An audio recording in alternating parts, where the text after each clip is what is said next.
Baik, rekan-rekan sekalian, kita akan menguatkan diri kita untuk siap menempuh sebuah perjalanan yang baru, sebuah perjalanan yang diragukan atau bahkan ditolak oleh orang lain bisa jadi. Namun kita akan mengambilnya dengan begitu mantap. Mengapa? Bagaimana bisa kita dengan begitu mantap menjalaninya? Di samping kita sudah menanamkan keyakinan di dalam diri kita, kita bisa menempuh perjalanan ini memang karena kita telah memiliki sesuatu kapasitas di dalam diri kita yang akan senantiasa kita bawa sejauh apapun perjalanan ini kita tempuh, yaitu suatu keberhargaan dan keberlimpahan diri. Rekan-rekan sekalian, dalam kesempatan kali ini kita akan mendiskusikan tentang hal tersebut. Keberhargaan dan keberlimpahan diri. Baik, rekan-rekan sekalian, mari kita tinjau kembali. Bukankah manusia itu terlahir ke dunia sebagai insan yang berharga?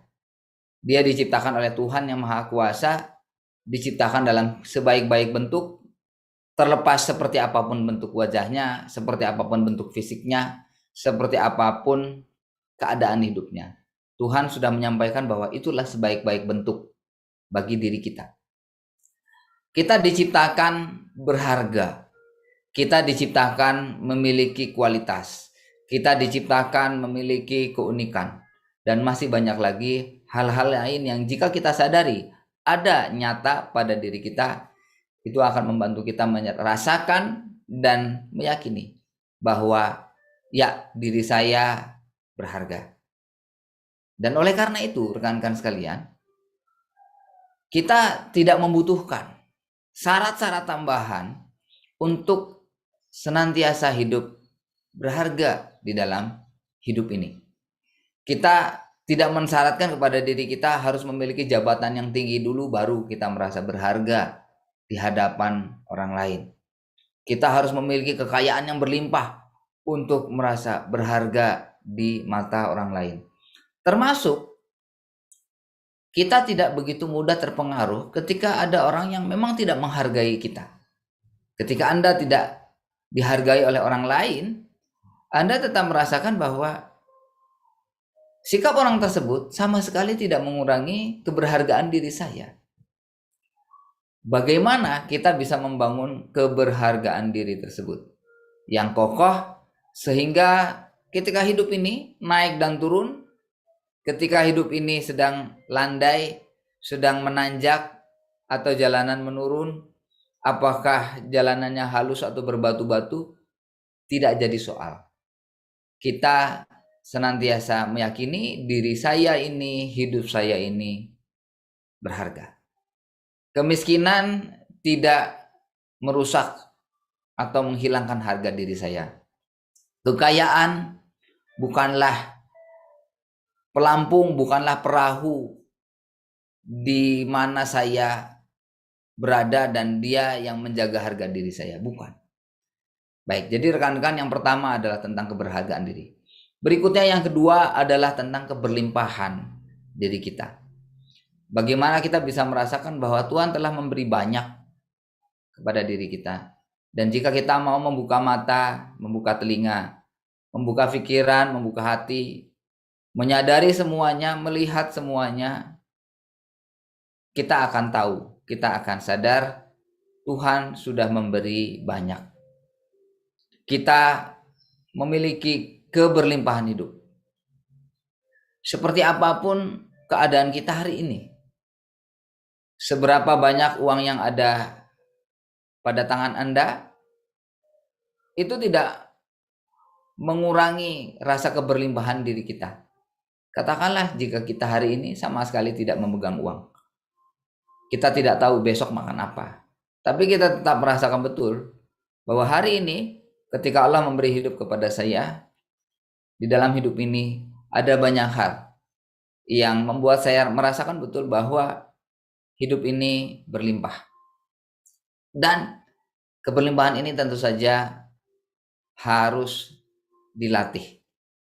Jadi rekan-rekan sekalian, pertanyaan saya, apakah Anda memiliki rasa berharga dan rasa berlimpah di dalam hati Anda, di dalam diri Anda?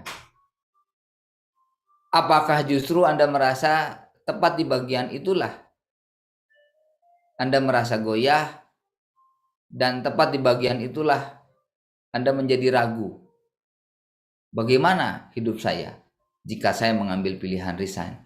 Apakah orang lain tetap menghargai saya? Apakah hidup saya masih akan tetap tercukupi? Bagaimana dengan keluarga saya? Bagaimana dengan orang tua saya? Bagaimana dengan saudara-saudara saya? Bagaimana dengan orang-orang di sekitar saya?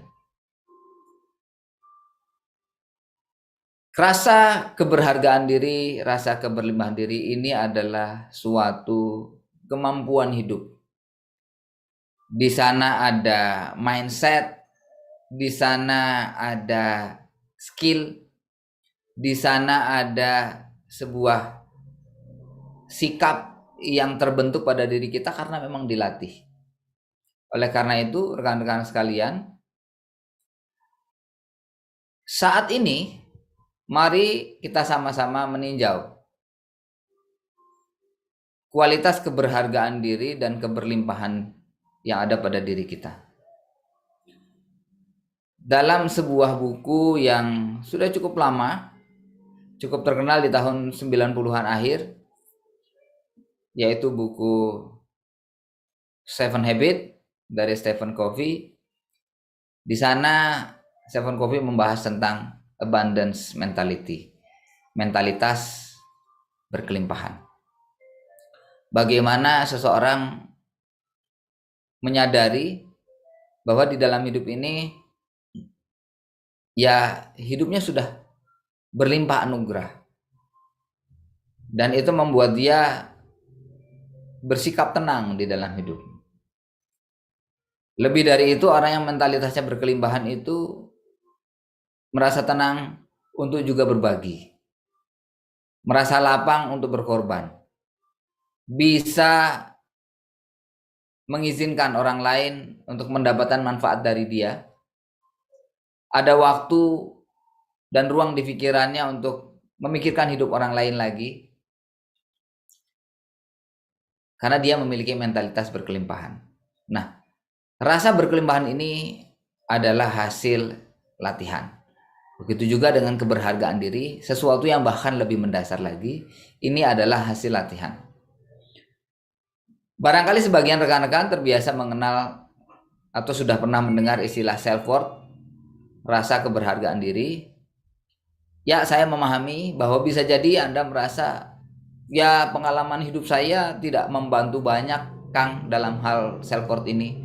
Justru masa kecil saya, masa remaja saya adalah masa-masa di mana self-worth saya itu terpukul.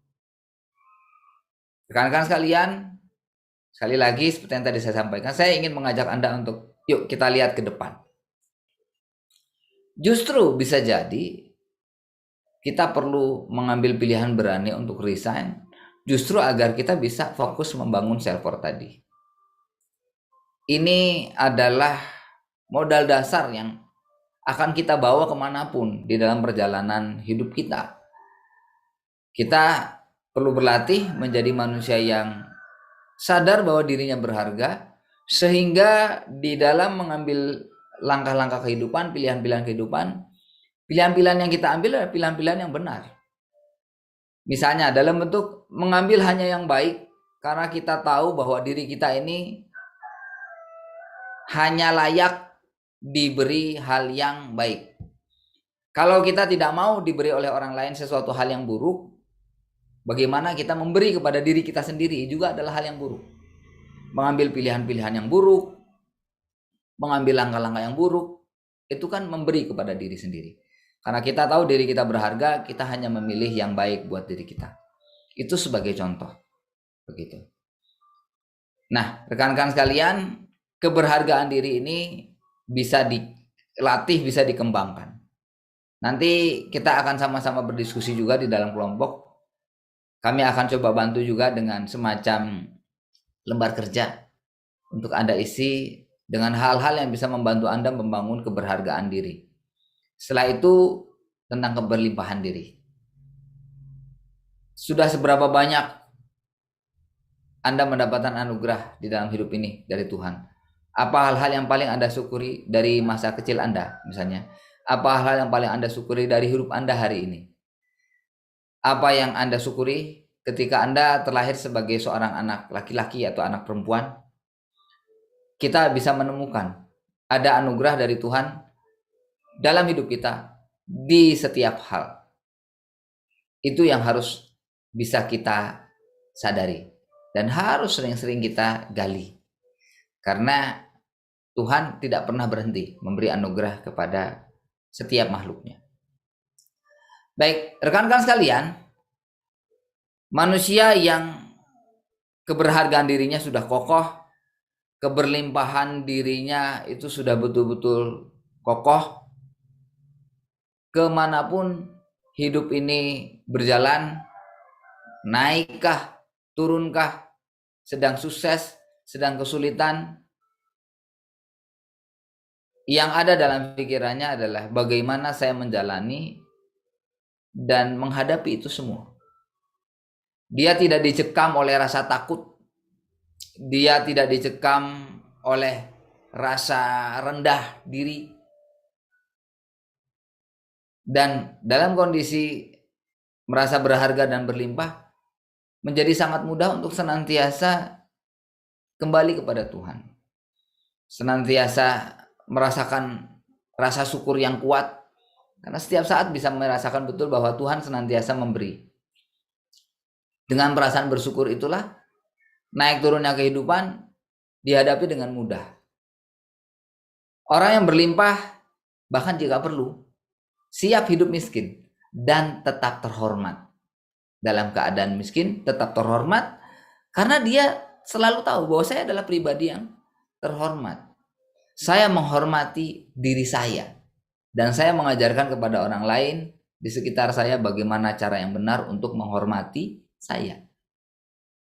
Seperti itu. Nah, rekan-rekan, mari kita latih keberhargaan diri dan keberlimpahan diri, karena inilah modal kita untuk fase selanjutnya. Ketika Anda akan mempersiapkan pilihan resign, sebuah pilihan yang bisa jadi mengubah hidup Anda secara signifikan, mengubah bagaimana orang memandang Anda, mengubah bagaimana rutinitas hidup Anda, mengubah pola finansial Anda bisa jadi. Itu semua sama sekali tidak menggoyahkan Anda, karena Anda tetap merasa berharga dan berlimpah. Dan sebaliknya, dalam keadaan hidup yang semakin jelas, semakin jernih, Anda bisa membawa diri Anda ke jalan di mana misi hidup Anda itu berada. Pada akhirnya, hanya orang yang merasa berharga dan berlimpah yang akan merasa layak dan mampu untuk mengisi hidup ini dengan hal-hal yang mulia dan optimis hal tersebut bisa dia wujudkan. Karena Tuhan sudah memampukan dia, karena Tuhan sudah menempatkan dia dalam posisi yang berharga, dan dia sadar Tuhan melimpahi sumber daya yang begitu banyak pada diri saya, sehingga perjalanan misi ini bisa saya tempuh sepenuh hati bersama segenap keluarga saya. Baik, rekan-rekan sekalian, mari kita gali lebih jauh tentang keberhargaan dan keberlimpahan diri ini.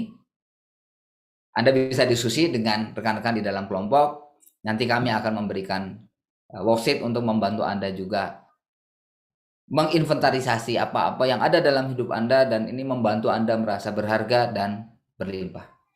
Demikian rekan-rekan sekalian, semoga bermanfaat. Terima kasih, selamat siang. Assalamualaikum warahmatullahi wabarakatuh.